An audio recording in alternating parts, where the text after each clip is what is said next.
When I was in med school and starting F1, antibiotics were a slightly intimidating topic that I tried to sort of shy away from for quite some time.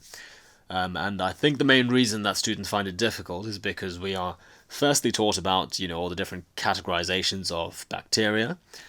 Then after that, we learn about antibiotics and the different mechanisms of action. And then after that, we learn about which antibiotics are effective against which bacteria. And essentially, the education is quite fragmented, and it can be quite hard to tie all of that together in a way that makes some clinical sense. So in this brief talk, I'm going to go through the main groups of antibiotics that you will come across when you're working as a junior doctor. I'm going to link it to the organisms that it's commonly used to target and the diseases that those organisms can cause. So when it comes to clinical reasoning, the first thing you see is the patient, and obviously they come with certain signs and symptoms which help lead you towards the source of the infection. So it might be pneumonia or cellulitis or something else.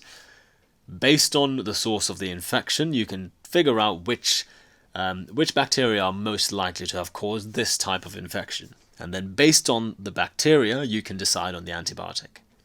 So gram staining is very important because it helps categorize bacteria into two different groups. And given that gram staining is dependent on the cell wall, and the cell wall is quite a common target of several different types of antibiotic, it helps really figure out which antibiotics we should use.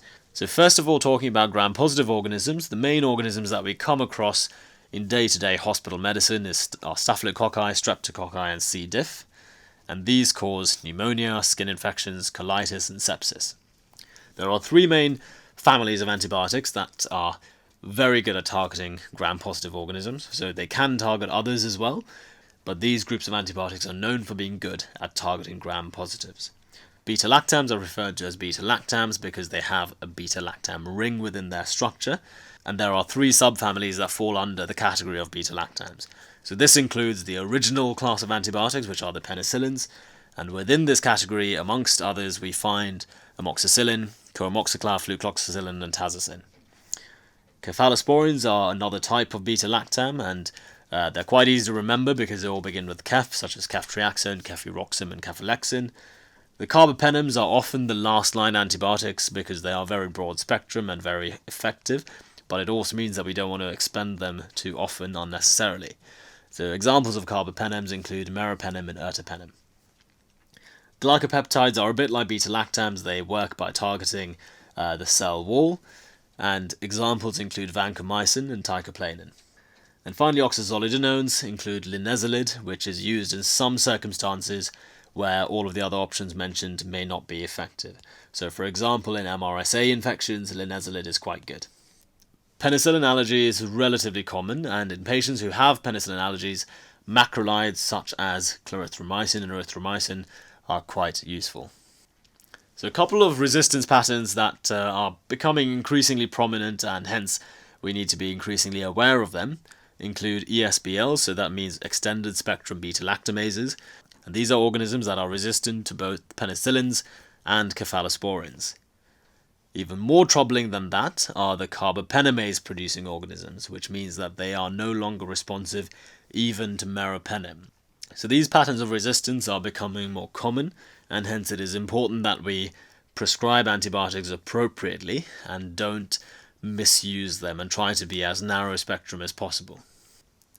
Moving on to gram-negative organisms, common ones that we see in hospital medicine include E. coli, Pseudomonas, Klebsiella, and Salmonella, and the infections that they cause include UTIs, pneumonia, and GI infection. There are two main groups that are very effective at targeting gram-negatives. Again, remember these aren't only effective against gram-negatives, but they are especially effective against gram-negatives. So aminoglycosides include gentamicin and amikacin, and one point I'd like to raise here is that these medications are nephrotoxic and they are excreted by the kidneys. So it does need monitoring, because or else you can get a vicious cycle being set up where, for example, gentamicin damages the kidneys, meaning that it's no longer able to be excreted as effectively by the kidneys, and hence it accumulates in the circulation and causes more damage to the kidneys. Examples of fluoroquinolones include the floxacin, so ciprofloxacin, levofloxacin, and moxifloxacin. There are a few classes of antibiotic that don't necessarily fall into this framework. That includes tetracyclines such as tigecycline and doxycycline. The good thing about them is that they are quite broad spectrum, and they are particularly effective against intracellular pathogens such as chlamydia and mycoplasma. And on that basis, it's quite useful against certain types of pneumonia and also STIs. Nitroimidazoles are another class, and examples include metronidazole and tinidazole. They are very good against anaerobes, and hence they are effective in treating aspiration pneumonia and abscesses. Nitrofurantoin is a related medication which concentrates in the bladder, so it is very useful for treating UTIs.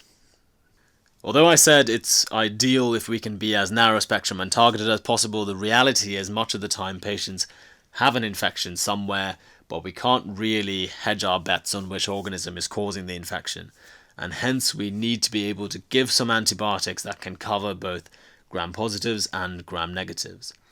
So this is sort of like a traffic light system that shows you the main broad-spectrum antibiotics that are commonly used in hospital medicine.